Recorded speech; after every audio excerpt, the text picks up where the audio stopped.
Friends, ஃபைனலாக தக் life வந்து பார்த்துட்டு வந்துட்டேன். வந்து ஒரு 2 ஹவர் ஆயிடுச்சு. படத்தோட ஒன்லைன் என்னென்னா, கமல் சார் வந்து இதில் ஒரு கேங்ஸ்டராக, ஒரு பிஸ்னஸ் மேனாக, இல்லை இல்லீகல் பிஸ்னஸாக என்ன பண்ணுறது தெரியல. ஆனால் ஏதோ ஒரு இல்லீகலாக தான் பண்ணுறாருன்னு தெரியுது. அவர் வந்து அவரை பிடிக்கிறதுக்காக போலீஸ் ஸ்குவாட் வந்து ஸ்டார்டிங்லேயே உள்ளே வராங்க கன்னோட. சின்னதாக ஒரு குவார்ட்டர்ஸ் மாதிரி இருக்குது. அதில் வந்து அவரை சுட்டு பிடிக்கிறதுக்காக வராங்க. அப்போ வந்து நிறைய சுடுதலில் வந்து இவர் தப்பிச்சு சிம்பு சாரை வந்து கையில் தூக்கிட்டு அவரை வச்சு தப்பிக்கிறதுக்காக சிம்பு சாரை வந்து கையில் தூக்கிட்டு வந்துடுவார். அப்போ அவங்க அப்பாவையும் சுட்டுருவாங்க. அது யார் சுடுவாங்கன்னு சொல்லிட்டு கடைசி வரைக்கும் சொல்லவே மாட்டாங்க யார் அவங்க அப்பாவை சுட்டாங்க. ஆனால் இதுதான் ட்விஸ்ட்டுன்னு சொல்லிட்டு படத்தில் வந்து காட்டுவாங்க. ஸ்டார்டிங்லேயே சொல்லிட்டோம் இதெல்லாம் சரி அதை விடுங்க.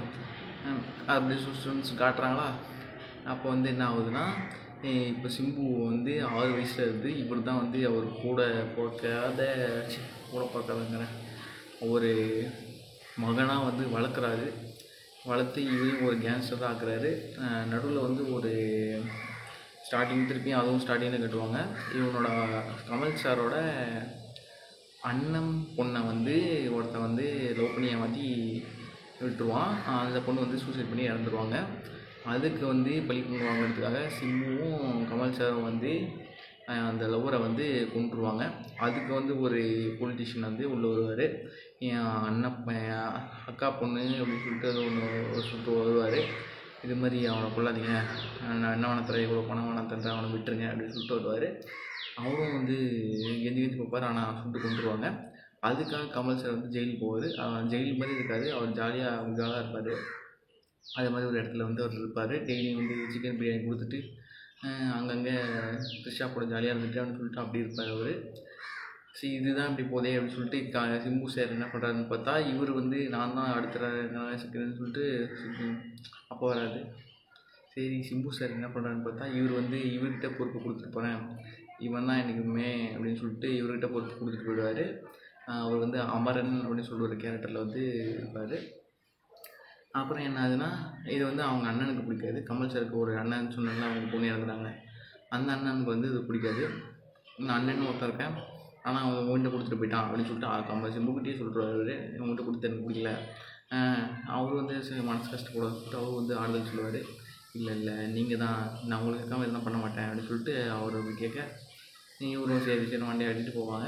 அப்புறம் அந்த ஒரு அந்த லவ்வரோட அந்த இறந்து போன லவர் இருக்காங்கல்ல, இறந்து போன பொண்ணோட லவர் இருக்கார்ல, அவரோட அண்ணன்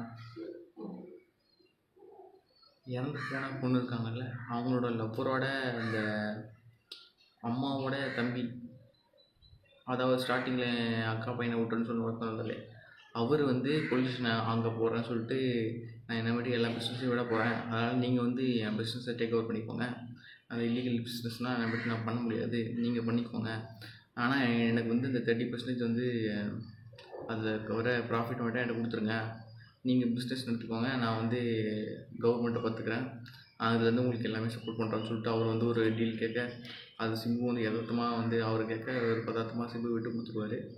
அப்படி விட்டு கொடுத்தவொடனே இதை வந்து கமல் சார்கிட்ட வந்து சொல்லும் போது அவர் வந்து என்னடா அவன் யார் தெரியுமா, முன்ஜென்ம அவன் அப்படின்னு சொல்லிட்டு அவர் டைலாக் சொல்ல, முன்ஜென்மத்தில் அப்படி என்ன ஆச்சுன்னு தெரியாது, அவன் என்ன பண்ணான்னு தெரியாது.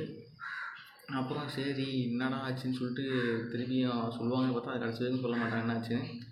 அதுக்கப்புறம் அந்த போலீஸ் ஸ்டேஷன் அங்கிள் இருக்கார்ல, அவருக்கு வந்து ஒரு அவங்க அக்காவோட இன்னொரு பையன் இருப்பான். அவன் வந்து என் தம்பியை கொண்டவனை வந்து நான் கொல்லாம விட மாட்டேன்னு அவன் சுற்றிக்கிட்டு இருப்பான். அவன் வந்து திருப்பியும் அட்டாக் பண்ண பார்ப்பான் கமல் சாரை. அது மிஸ் ஆகி திருப்பியும் கமல் சார் வந்து தப்பிச்சு உயிரோடு வந்து வருவார். அப்போ வந்து சிம்பு வந்து இந்த காண்டாரா படத்தில் வர மாதிரி திடீர்னு மூஞ்சி மட்டும் உள்ளே விடுவார். உள்ளே விட்டோன்னே நான் கூட காது கிட்ட போய் கத்த போகிறாருன்னு நினச்சேன். ஆனால் அது இல்லை. அவர் வந்து என்ன சொல்லுவார்னா, இப்படி ஆகிடுச்சு அப்படின்னு சொல்லிட்டு ஃபீல் பண்ணிக்கிட்டு இருப்பார். திடீர்னு கமல் சாரை பார்த்து, நீ ஏன்டா அன்றைக்கி என் கூட வரல, நாங்கள் எல்லாமே அன்றைக்கி போனோம், ஆனால் நீ எங்கே போயிட்ட, அன்றைக்கி நீ எங்கே போன அப்படின்னு சொல்லிட்டு கேட்க, அவரு ட்விஸ்ட்டு கதையை ஒன்று சொல்ல, அதுக்கு ஃபேமிலியாக உட்காந்து அழுது, அதுக்கப்புறம் முடிஞ்சதுக்கப்புறம் சரி மனசு கஷ்டமாக இருக்குதுன்னு சொல்லிட்டு நான் வெளியே போகிறேன்னு சொல்லிட்டு அவர் திருப்பி சிம்பு கூப்பிட்டு வெளியே போயிடுவார். இப்படி மாற்றி மாற்றி வெளியே போயிட்டே இருப்பாங்க. கடைசிக்கும் எதுக்கு தான் இவங்க அழுகுறாங்க, எதுக்கு சிரிக்கிறாங்க, யார் வில்லன், என்ன இது எதுவுமே புரியாது. சரி ஃபஸ்ட் ஹாஃப் தான் ஸ்லோவாக போகுது போல், எல்லாம் வந்து ஸ்லோவாக போய்ட்டு அடுத்த செகண்ட் ஹாஃபில் அப்படியே அடித்து பறக்க விடுவாங்க போல் அப்படின்னு சொல்லிட்டு விட்டு பார்த்துட்டு இருந்தால் செகண்ட் ஹாஃபில் என்ன ஆகும்னா திருப்பி இதே கதையை திருப்பி தலைக்கீழ போட்டு திருப்பி குழப்பி விடுவாங்க. அந்த கமல் சாரோட அண்ணன் இருக்கார்ல மாணிக்கம், அவர் வந்து சிம்புவை வந்து மண்ணை கழுவி விடுவார். இவன் கமல் தான் அவங்க அப்பாவை கொண்டான், நியூஸ் பேப்பர் போட வந்தேன் அவங்க அப்பான்னு தெரிஞ்சு தான் கொண்டான் அப்படின்னு சொல்லிட்டு தண்ணி கேன் போட வந்தவங்க சொல்லிட்டு இருப்பாங்க. அப்படின்னு சொல்லிட்டு மண்ணை கழுவி விட்டுருவாங்களா. இது சிம்பு டக்குன்னு நம்பிடுவார். ஏற்கனவே எங்கள் அப்பா வர என்ன சந்தேகப்படுறாரு, நான் தான் அவனை கொல்ல பிளான் பண்ணானே, இதை வேறு சொல்கிறீங்க, அப்போ அதுவாக தான் இருக்கும் போல் அப்படின்னு சொல்லிட்டு இருக்கும் போலன்னு சொல்லிட்டு இந்த கோபி சுதாகர் சொல்லிகிட்டு இருப்பாங்கள்ல, உருவல் இருக்குமோன்னு சொல்லிட்டு நினச்சி அப்புறம் திடீர்னு வந்து கமல் திடீர்னு என் ஒய்ஃபோட வேண்டுதல் நிறைவேற்ற போகிறேன்னு சொல்லிட்டு அவர் ஒரு ஸ்னோலேண்டுக்கு போவார், ஹிமாச்சல் பிரதேஷ்க்கு. அங்கே போயிட்டு வேண்டுதல் நிறைவேற்ற போகிறேன் அப்படின்னு சொல்லிட்டு போவாங்க. அந்த குளிரில் வந்து எங்கள் எல்லாருக்கும் சாப்பிடுதுன்னு சொல்லிட்டு பின்னாடி ஒருத்தன் சொல்லாமலே முன்னாடி டிரைவருக்கு தெரியும். சரி அவனுக்கு இவரும் கேட்பார், கமல் சார்னு கேட்பார், என்னடா அடி அவனுக்கு போகிறது உனக்கு எப்படா தெரியும் அப்படின்னு சொல்லிட்டு கேட்பார். குளிர்தல்ண்ணே அப்படின்னு சொல்லிட்டு போயிடுவாங்க.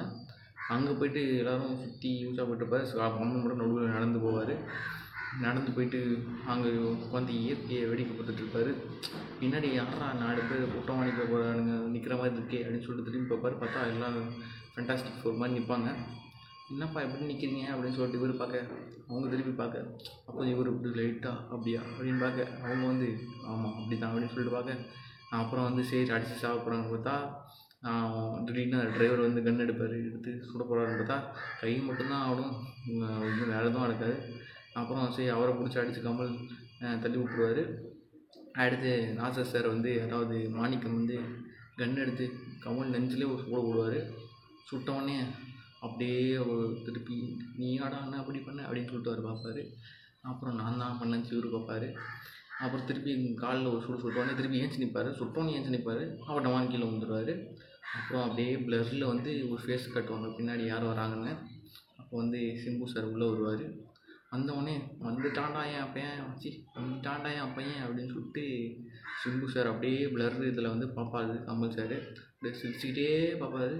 அப்படியே ஸ்லோவாகிட்டு இல்லை அவனை காப்பாற்ற வரலையா அப்படின்னு சொல்லிட்டு இப்படி அப்படின்னு கேட்பாரு கமல் சார். அது சிம்பும் இப்படின்னு மண்டியாட்டுருவார். ஐயோ நீ இப்படி பண்ணிட்டியாடா அப்படின்னு சொல்லிட்டு அப்படி செத்தமாக வாழ்க்கையில் வந்துடுவார். விழுந்ததை பார்த்து சிம்பு வந்து செத்துட்டாரு அப்படின்னு சொல்லிட்டு கிட்ட வர திடீர்னு கழுத்து பிடிச்சிப்பாங்க. மாற்றி கழுத்து பிடிச்சின்னு அப்புறம் தள்ளி விட்ருவார். இதில் உங்கள் எழுத்து நினச்சிக்கும் எப்படியும் உயிரோடு வருவார்னு. இது தாங்க ஃபஸ்ட் ஆஃப் கதை. அப்புறம் முடிஞ்சுன்னு சொல்லிட்டு பார்த்தா அப்போ தான் இந்த நான் தான் ரங்கரா எஸ்எஃப்டிவேன்னு சொல்லிட்டு யார் கொண்டான்னு கேட்கும்போது நான் கொண்டேன்னு சொல்லிட்டு சிம்பு வந்து அசால்ட்டாக ஊற்றுக்க, இவங்களும் அசால்ட்டாக சரி நீ தான் கொண்டியாப்பா சரிம்மா சொல்லிட்டு அவங்க கேங் மெம்பர்ஸ் டக்குன்னு வந்து சொல்கிறாங்க. இதுக்கு தான் சிம்பு வந்து எப்போ தான் கமலா கொள்வாங்க அப்படின்னு சொல்லிட்டு எதிர்பார்த்த மாதிரி சரி அப்படியா சரி அவன் கொண்டுட்டான் போல அப்படின்னு சொல்லிட்டு ஒத்துப்பாங்க. அப்படின்னு சொல்லிட்டு டக்குன்னு ஒத்துப்பாங்க எல்லோரும். சரி கொண்டுட்டேன் அவ்வளோதானே அப்படின்னு சொல்லிட்டு ஒத்துப்பாங்க. அப்புறம் இவர் வந்து நான் தான் ரங்கராய சத்தியன்னு சொல்லிட்டு ஒரு ஜாலியாக சுற்றுவார். இதில் வந்து ஃபஸ்ட்டு த்ரிஷா வந்து கமல் சார் வச்சுருப்பார். செகண்ட் ஹாஃபில் வந்து சிம்பு சார் வச்சுருப்பார். இது என்ன கதைன்னே தெரியல. நான் கூட இந்த ஜிங்கி பாட்டில் வந்து ஒரு பாட்டு ரிலீஸ் பண்ண தெரியுமா, அதில் வரவங்க தான் சிம்புக்கு வந்து பேர் போல் அப்படின்னு நினச்சிட்டு இருந்தேன். அவங்க அந்த பாட்டுக்கு மட்டும்தான் வந்தாங்க, வேறு எதுக்குமே வரல. அவங்க அப்போ த்ரிஷா தான் இவங்களுக்கும் பேர்னு சொல்ல முடியாது, அது ஒரு ஏதோ ஒன்றுன்னு சொல்லிட்டு சொல்லலாம். கடைசியில் அவங்க தான் இப்போ இது கூட இருப்பாங்க. அப்புறம் திடீர்னு கமல் சார் வந்து உயிரோட வந்துடுறேன்னு சொல்லிட்டு நியூஸ் வரும். ஒவ்வொருத்தரையாக கொண்டு வருவாங்க. பக்ஸுனா அந்த விஜய் சேதுபதி படத்தில் பக்ஸுன்னு ஒரு கேரக்டர் நடிச்சிருப்பார். மண்டையில் அடிப்பட்டு ஒருத்தர் இருக்கும்போது கூட ஃப்ரெண்டாக நடிச்சிருப்பார்ல, அவர் தான் இதில் வந்து கோழிமுட்டை வேலையை பார்த்துட்ருப்பார். நிறைய பேர் கோழிமுட்டி விடுவார். அதுக்கு அந்த ஜோஜு தான் வந்து என்னடா இப்படி பண்ணுற, பாய்சன் கலக்கையாடா விஷத்தை கலந்து அதுக்குள்ளே விஷத்தை கலந்து விட்றாது அப்படி இப்படின்னு நிறைய காமெடிலாம் போடுவார். போட்டு சரி இப்படி ஒரு இதில் இந்த கெட்டவங்க கூட்டத்தில் அப்படி ஒரு நல்லவரா அப்படின்னு சொல்லிட்டு தோணும். அப்புறம் திடீர்னு பார்த்தா அவர் தான் வந்து சிம்புக்கு வந்து உங்கள் அப்போனையா நம்ம வச்சு ஏமாற்றிட்டாங்களே அப்படின்னு சொல்லிட்டு இவர் வேஷத்தை போடுவார். இதுக்கான இவ்வளோ நல்லவங்க மாதிரி பேசிகிட்டு இருந்தேன் அப்படின்னு இருக்கும். அது மாதிரி மாற்றி வேஷத்துக்கு வந்துப்பாங்க. இது மாதிரி கதை போயிட்டுருக்க லாஸ்ட்டில் ஒருத்தராக கூப்பிட்டு வருவாங்க. ஜோஜோ, அப்புறம் அவங்க அண்ணன் மாணிக்கம், அப்புறம் அந்த பக்ஸு, இப்படி ஒருத்தராக கொண்டு வருவாங்க. டிரைவரை மட்டும் சிம்புவே கொண்டுருவார். ஏன்டா கூட இருந்துட்டு எனக்கு ஹெல்ப் பண்ண மாட்டேறா கூப்பிட்டு சாப்பிடுங்கும் போது கண் எடுத்து போட்டு தேடுவார். சரி முடிஞ்சு போல படம், அதை எல்லாரையும் கொண்டா செம்பையும் கொல்ல போகிறாருன்னு சொல்லிட்டு பார்த்தா அங்கேயும் பிடிச்சிட்டு போய் அது எங்கெங்கேயோ போய் அப்புறம் சந்திராவை கண்டுபிடிச்சிட்டேன்னு சொல்லிட்டு டக்குன்னு முடிக்காமல் அதுக்கு சண்டைலாம் போட்டு நான் கொலை பண்ணலான்னு சொல்லிட்டு சொன்னியிருந்தேன். அதுவும் முடிஞ்சிருக்கும். அதையும் சொல்லாமல் அது எங்கேயோ போய் என்னென்னவோ ஆகி கடைசியில் படத்தை முடிப்பாங்கன்னு பார்த்தா அப்புறம் கமல் சார்கிட்ட ஒரு 5 நிமிஷம் முன்னாடி தான் நீ கொல்லலையா, நான் கொல்லடா, நீ கொல்லலையா, நான் கொல்லடான்னு சொல்லிட்டு மாற்றி மாற்றி பேசி அப்படியோ படத்தை முடிச்சிட்டாங்க. சரி முடிஞ்சு எங்கடா அந்த முத்தமழை பாட்டு, அப்புறம் அந்த ஸ்ருதிஹாசன் போய்ட்டு விண்வெளி நாயகா பாட்டுன்னு சொல்லிட்டு தேடிக்கிட்டு இருந்தால் திடீர்னு வந்து விவசாயி அந்த நெல் விளைவிக்கிற இடத்துலேருந்து கீழே வந்து ஏஞ்சிப்பார். எந்திரிச்சிட்டு அவள் என்ன தான் என்னை மறந்துட்டானோ நானும் அவளை மறக்கலை அப்படின்னு சொல்லிட்டு விண்வெளி நாயகான்னு சொல்லிட்டு படத்தை டைட்டில் கார்டு போட்டு என் கார்டு போட்டு முடிச்சிட்டாங்க. அவ்வளோதான் இந்த படம். இதுக்கப்புறம் இதை பதப்படுத்தி என்ன சொல்கிறதுன்னு தெரியல. முத்தமழை பாட்டு இந்த படத்துலேயே இல்லை. ஆனால் தேடி போய் அசிங்கப்படாதீங்க. இந்த படத்தோட ஒன்லைன் சொல்கிறேன்னு சொல்லிட்டு படத்தையே சொல்லிட்டேன். ஏன்னா இந்த படத்தில் சொல்கிறதுக்கு ஒன்றும் இல்லைன்னு சொல்ல முடியாது. இது வந்து ஃபைனல் டெஸ்டினேஷன் கிளிம்ஸ் மாதிரி சொல்லலாம். ஃபைனல் டெஸ்டினேஷனில் கூட எல்லாருமே அவ்வளோ துடிக்க செத்துருக்க மாட்டாங்க. இந்த படத்தில் அப்படி கொள்ளுவாங்க. இந்த வயலன்ஸில் வந்து அவ்வளோ வயலன்ஸ் இருக்குது. அதனால் பாருங்கள், வயலன்ஸ் பக்கத்தில் ஒன்றும் தப்பு இல்லை, அப்படியே பாருங்கள். இப்படி மூஞ்சி சுழுக்கிற அளவுக்குலாம் இருக்காது. ஆனால் லைட்டாக அந்த கை மட்டும் வெட்டி துண்டா போயிடும், உடம்புலாம் செதறிப்போம், அது மட்டும் காட்டுவாங்க. மற்றபடி நீங்கள் பார்த்து அருவருப்பாக நினைக்கிற அளவுக்கு அப்படி யாரும் கொடூரமாக சொல்ல மாட்டாங்க. ஆனால் படத்தை பாருங்கள், பார்க்க வேணாம்லாம் சொல்லலை. இதில் என்ன மேஜர் ப்ராப்ளம்னா இந்த கதையை எப்படி கொண்டு போயிருக்கலாம்னா ஃபஸ்ட்டு சந்திரா கேரக்டரை தேடுற மாதிரி காட்டியிருக்கணும். தேடுற மாதிரி காட்டல. கடைசி வரைக்கும் தேடவே மாட்டாங்க. அது எங்கே போனாலும் சொல்லிட்டும் சொல்ல மாட்டாங்க. அந்த போலீஸ்காரர் தான் அங்கே கூட ஸ்டார்டிங்லேயே இருந்தார்ல, அவர் காப்பாற்றிருப்பாருன்னு சொல்லிட்டு அவங்களுக்கும் தோணாது, இவங்களுக்கும் தோணாது. சரி ஆக்சிடெண்ட் ஆச்சு, அவங்க கமல் சார் ஒய்ஃப்க்கு அவங்க எப்படி எல்லாத்தையும் மறந்தாங்கன்னு சொல்லிட்டு அந்த ஆக்சிடெண்டையாச்சும் காட்டிருக்கணும். இந்த ஆக்சிடெண்ட்டையும் காட்ட மாட்டாங்க. படத்துக்கு பட்ஜெட் கன்ஸ்ட்ரெயினாக என்னன்னு தெரில.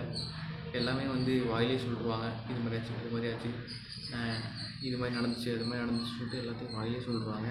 அதனால் நீங்கள் வந்து அவங்க எல்லாம் வாயை பார்த்து தான் கொண்டிருக்கணும். எதுவுமே விஷுவலாக வந்து காட்ட மாட்டாங்க. இது மாதிரி ஆக்சிடெண்ட் ஆகிடுச்சு, அப்படி மண்டையில் அடிபடுச்சு அப்படின்னு சொல்லிட்டு எதுவுமே நீங்கள் விஷுவலாக பார்க்க முடியாது. எல்லாம் வாயிலே சொல்லுவாங்க.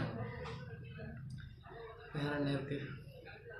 அப்புறம் கடைசி வரைக்கும் இவங்களுக்கும் அந்த பொலிட்டீஷியனுக்கும் என்ன பிரச்சனை, அந்த பேர் என்ன,